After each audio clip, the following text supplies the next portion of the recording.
Voices from the Mausoleum is brought to you by the You Run Podcast Network and yourunpodcast.com.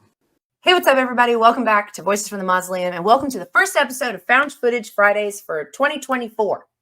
Seems like we've been gone forever at this point. A few weeks, but yeah. Well, and we only did we only recorded once in December, so we haven't really done our usual recording since November. Our rabid fans they're just starving for more. Right? You say that. I have had people reach out to me and want to know why we haven't been back yet. Well, here we are. Which is why in my last Friday's video, I was like, don't worry, it's coming back. We will be back next week. So here we are, 2024. Although we have a brand new one to talk about today. We do. But right out of the gate, before we even get there, I want to say that we are looking for more suggestions. So if you have a movie out there we haven't seen yet, we haven't talked about, throw it out to us in the comments, because we are always looking for especially new found footage to watch. And at this point, we've watched so many of the older found footage movies that you would know. Yeah. Mm-hmm. What are we talking about today, Angel? So today we are talking the 2023 found footage film, It's With You Now. If you have been watching content from earlier this week, you will know that Steve and I just interviewed the filmmaker for this movie. That episode just came out a couple of days ago. I'll try to remember to link it in the cloud. This is a found footage movie, first-time filmmaker, Scott from the You Run podcast. So Scott is a friend. He's someone I've known for years at this point. I've been on his channel. He's been on this one.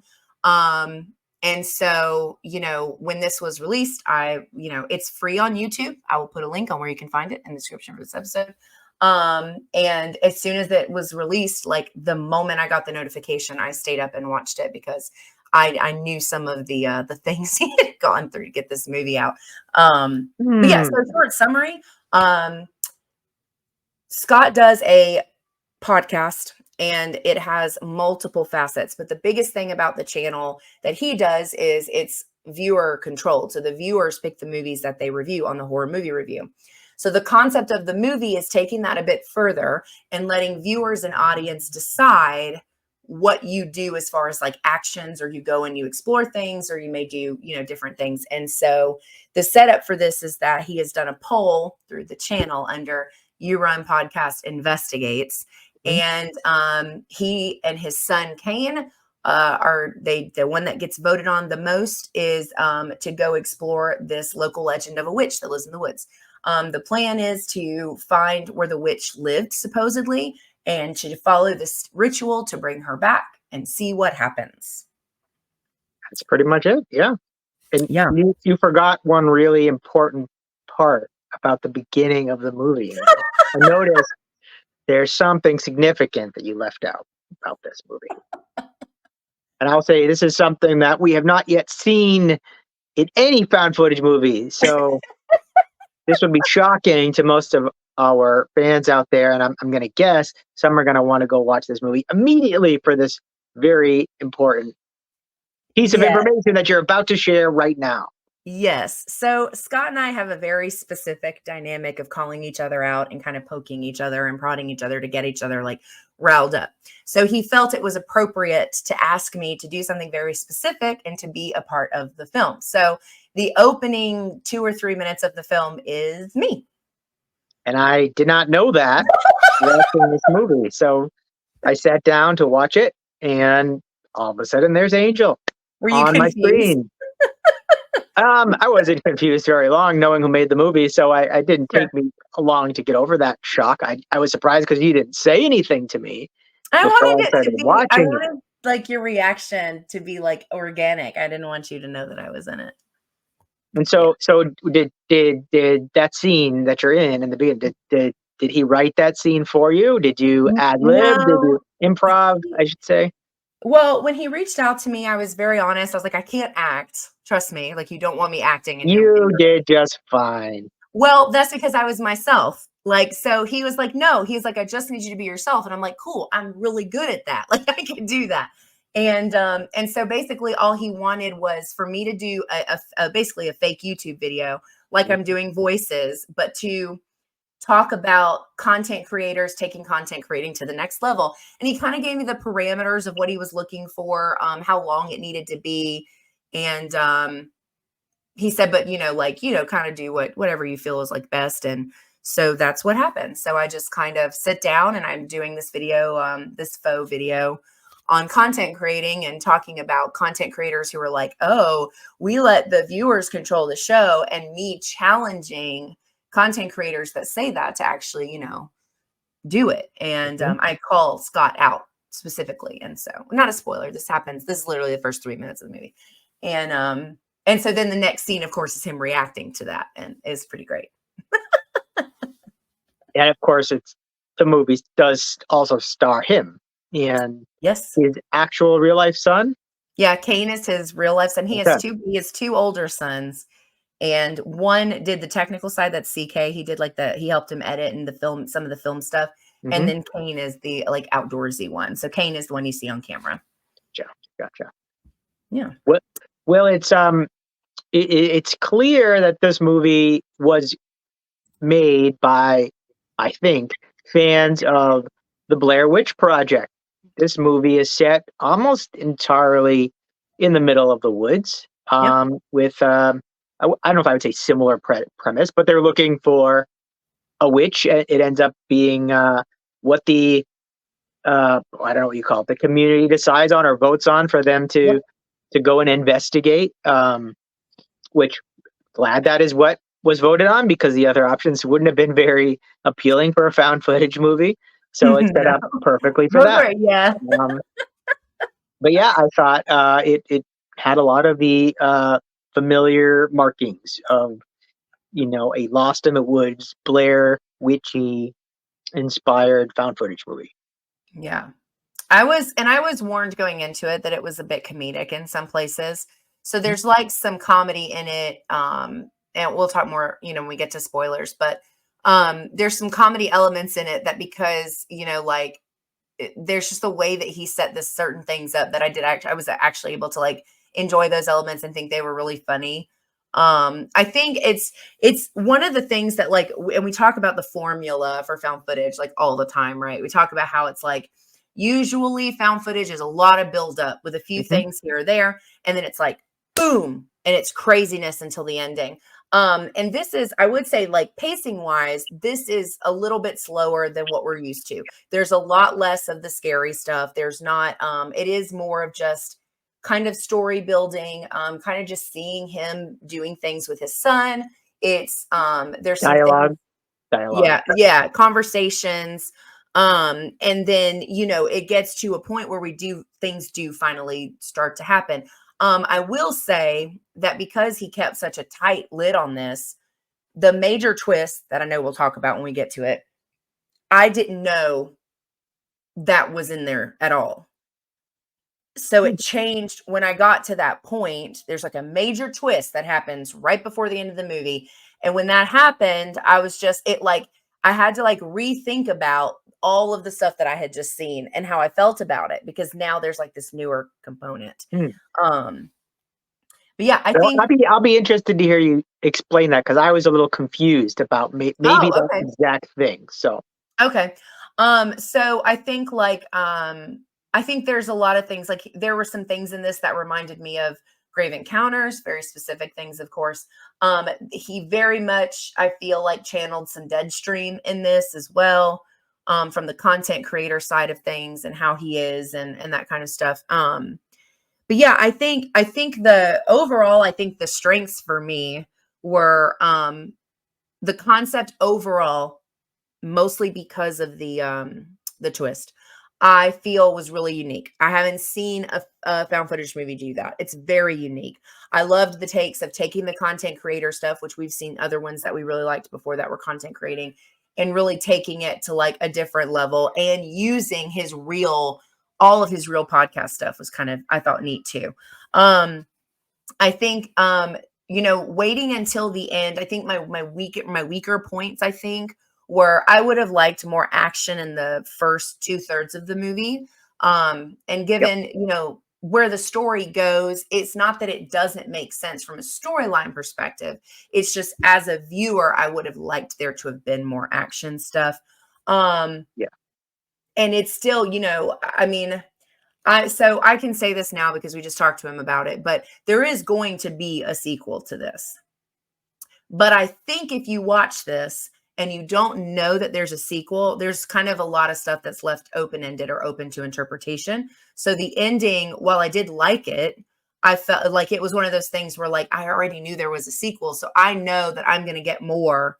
Whereas if you don't know that, you might feel a little bit robbed of information.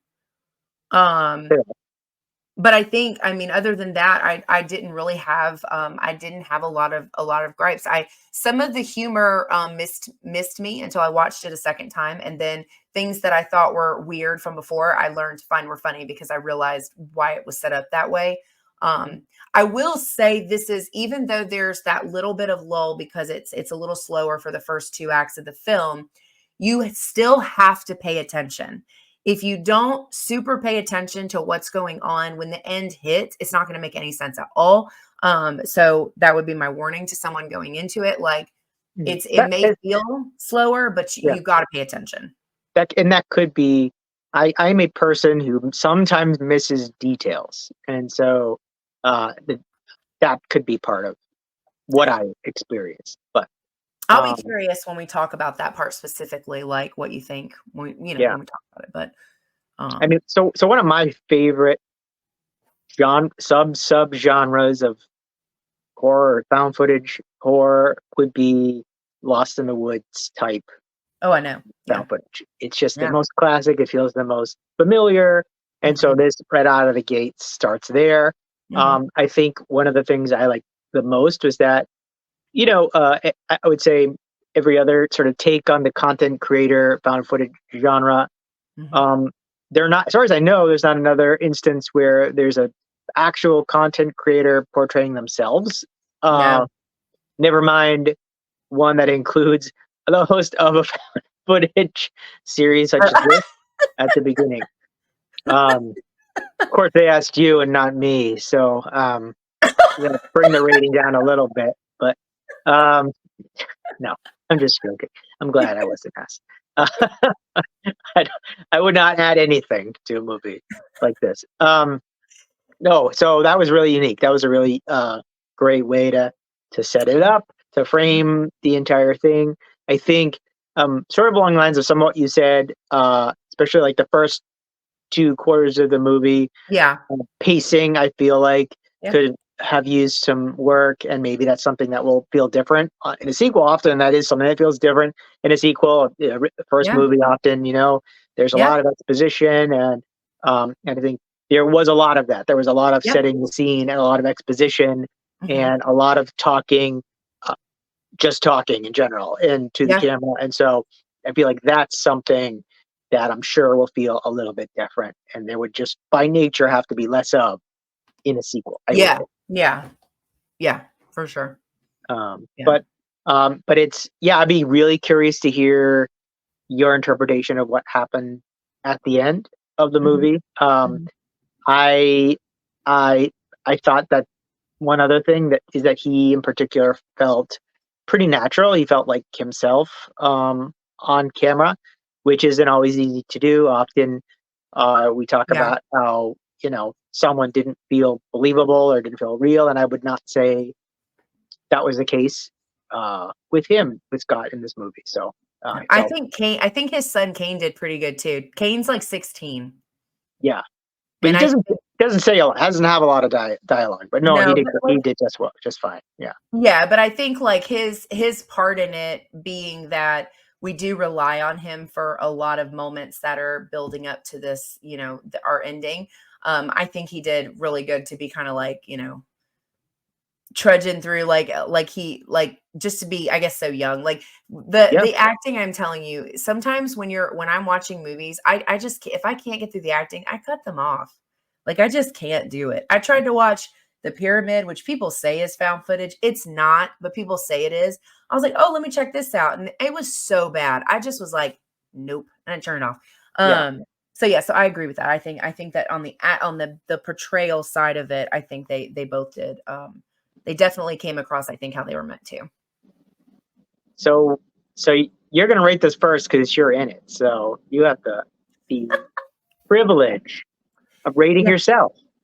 Oh, not me. My part's like super small. By the way, you were great. So. Oh, thanks. I was very, very nervous. I did about 80 takes, so I'm glad it turned out okay. I was like a lot more. 80 takes. It took me a minute to figure it out. Well, so I get long-winded sometimes. So like I would start to say, and then I would look and I'd be like, oh, that's way too long. And because I was like trying to make sure I didn't, I don't know. It was a very exciting thing to be a part of, but it was like, I just wanted to make sure I did a good job. And so I put a lot of pressure on myself, You did a good job. Thanks. Just being me, I guess. I did all right. You were you. I mean, you were exactly the same you that everybody sees on this show. So very believable. You are in particular very believable. Good to hear. As someone who has spent a lot of time talking to you on a screen, I feel like I am the best in the best position. Yes. To confirm that. Yeah. Yes, agreed. You and I have done, I think, more videos together than anybody else. So that's definitely true. Yeah, so my rating for this, and my rating is based on that I really felt like this had a lot of unique things going on. The twist is also another reason that it's getting the rating. And the only other thing that's really affecting it that is going to prevent it from being maybe higher is I wanted, because you know how I am about the comedy stuff, and I did think there were parts of this that were really funny and it was unique, but I wanted something, scarier. I want something with more stuff going on. So those are kind of the things that go into this number that I'm about to present. But taking all of that into consideration, my honest non-friend tape rating of It's With You Now is 6 tapes out of 10. I see that. Yeah. Yeah, I would agree. If you are somebody who's looking for like a scary found footage, which would be, where I typically rate the highest found footage, and that's just a personal thing. That's not really a critique on your director. It's more of just like I prefer found footage movies and movies in general. I am everything horror. I'm naturally going to be attracted more to movies that are scary. This isn't really a scary found footage. There's some, it's certainly suspenseful.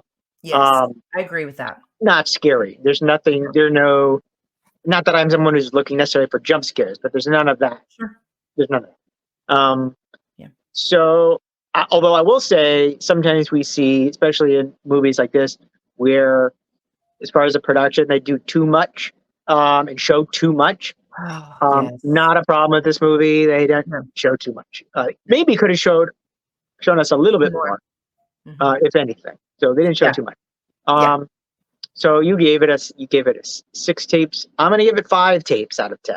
And I think, which is pretty on par with where we would a lot of first time sort of found footage movies. I think 5 tapes, and then separately 10 tapes just for Angel on her performance at the beginning. So I don't know if you would rate that 15 total tapes, but I'm going to say 5 tapes for the movie itself, 10 tapes for Angel's soon to be Oscar nominated performance. Best supporting actress, or would it be guest appearance in a? I don't even know.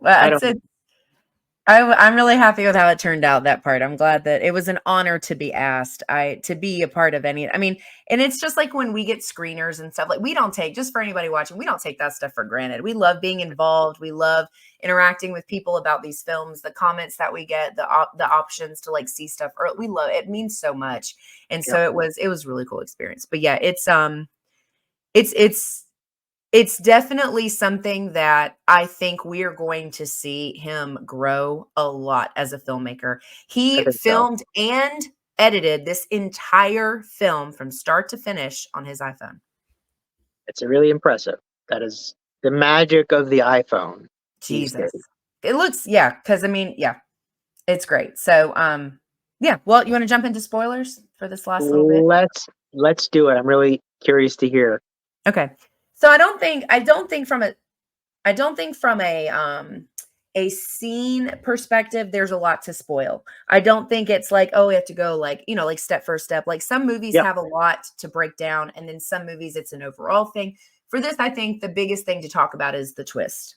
So, yeah, so it's when we get through these things, like, okay, the scene when he has the brooch in his living room and it gets taken.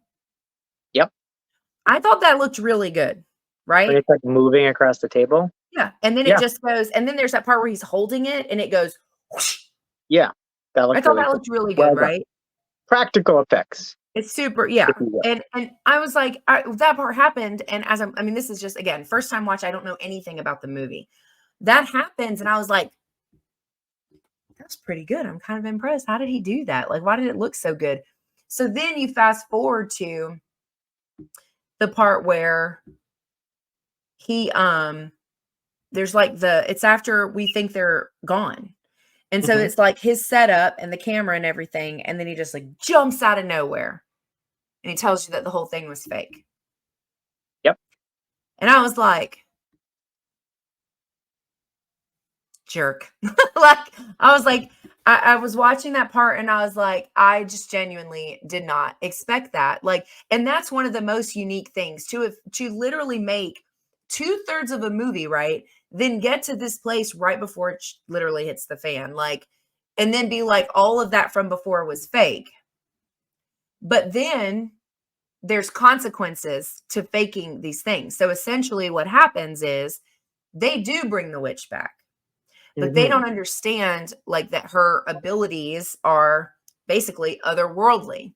So when he's at home and he's doing, it was all fake. We needed to make it fun, blah, blah, blah, whatever, all the things that he says. And then he hears those bangs. Yeah. And he goes outside and it's got that glitchy, wavy, I'm not what you'd call that kind of effect over it. And he's like in another dimension. Okay. That I wasn't sure about. Okay. Yeah. And so he's stuck. He's like, he tries to escape and he's back in the woods. He tries to leave. He's back in the woods. And so it kind of created this little panic moment of like, like just kind of expressing as a character of the witch herself is maybe this wasn't something to joke around about. And maybe this wasn't something to play with. And so I really liked that. I liked that. Because when you think back, right, there's some moments where like one of the ones he talked about specifically was there's a moment where he's taken the camera and he says, we've been walking in the woods for hours, but then he blatantly passes cars on the road. Yes. So, yeah, no, and there were other times in the movie where I could hear like, I don't know if it was sirens or something like that in the background. Yeah. Yes. Yeah. And there was another time where he was like, everything just got so quiet. We don't hear a sound, but there's like birds making noises. Yeah. And then the fox sound, of course. Right. Which is terrifying that they sound like that in real life. But yeah. But I thought all of that was a really, really smart thing to do to set up your story, because it's like, I like being tricked for the most part. Like, it's like in 1408 or Grave Encounters 2, where there's whole scenes of them being away from the place they're trying to escape. And then it turns out they never left. And it's convincing. In your head, you're like, oh, okay, like we're cool, we're safe. So is that what happened? They never left the woods? Or did they? No, they do. It's just that, yeah, I was just using those examples for being sorry. Yeah. They do. It's just that in the end, they're trapped. They're stuck there. What at the very end? What happened with his son? All of a sudden, his son's face is in front of the camera. I feel like he said something to the camera, or that's where I was not sure what happened. The very, very end, like the last. I don't think he says anything. I think he just stares at him. His face is in front of the camera. It's so just like he found him. So I think there's a couple of things that you can maybe think about as far as like what this could be. They're now trapped there. But the thing is Kane has been missing for a little bit longer than Scott. Yep. And so when we see Kane, it could be like when I was thinking, I was like, well, maybe he's changed. Like maybe the things that Scott was faking happening really came to fruition because that was how powerful this being was. Now, what I will say is, because we talked specifically about the pacing. Yep. The sequel is the wildness of the ending the entire time. So it will not be as light or like the first one. His exact words were, it will be more like a scary horror found footage movie. Okay, cool. In the sequel. So and I think it's just that twist, I think, is the strength of the concept, because I think without it, it feels like a very juvenile filmmaker. Because you do have those things. Because of those other things. Yes. Yeah. And I didn't, and I did, those were things I noticed. So that's good to know. That was part of it. Yep. Yeah. And that's the thing. And I told him, I was like, so, the brooch thing happens before real stuff happens. And he's talking about how it was faked. And I'm like, man, but it looked good. He goes, you can see the string. I said, I didn't see the string. He was like, oh, I could. I was like, well, he watched it like 100 million times, edited, but I didn't notice it. So I think seeing what he was able to do with this and knowing that it's going to be really amped up for the next one, I think it's going to be such a different experience because, like I said, he's learned a lot, but I think just with him saying that he's going to focus more on the scares instead of but that was the plan all along. The plan was to set it up that way, have the twist, the crazy ending, and then the sequel would be not all of that. What do you call it? Exposition? And then more of just like the meat of the circumstance. So, and I do think that there are a lot of directors. There's a few out there who've directed multiple found footage films at this point in time, and I think almost entirely they all get better as they go along. Their movies, you see them improving, you see them learning from the first movies they make. So I'm really, really excited. Like I even, movie, we loved the first Horror in the High Desert, but I think even then, I think the second one was better. The second one was scarier. I agree. Dutch learned things in that first movie and carried over to the second and blew it out of the water. So I really can't wait to see his third.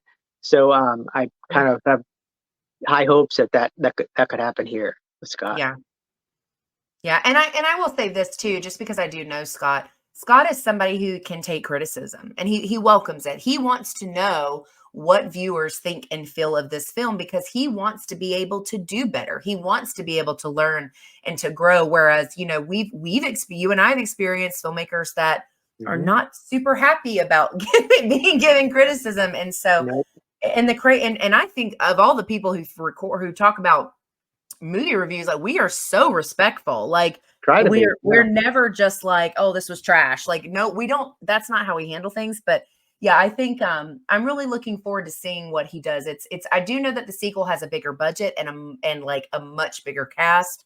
And I'm really, I'm excited to see what he does with it, because the whole doing the ritual to bring the witch back thing, it's kind of tying in two things. It's got the Blair Witch, like, oh, find a witch in the woods. But then these things of like, don't play with things that you don't understand, like Ouija boards and seances. Which is an incredibly familiar horror trope. Don't do the thing you're not supposed to do because bad things are going to happen. Yeah. So I was really I'm really looking forward to the sequel and seeing what he does on a taking it to the next level kind of thing.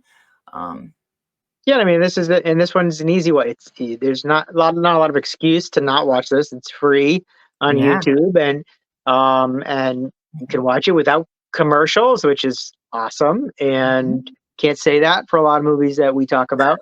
Because they're usually on Tubi. I mean, this is, like I say, it checks a lot of boxes for found footage. So it's definitely worth taking a watch of. And as Angel says, Scott, if Scott's open to hearing what you're thinking, who knows? Let him know. Your thoughts may affect the sequel. I don't know. Yeah. Cool. So next week, what are we talking about? We are talking about a slightly controversial found footage film called The Gulf of Silence.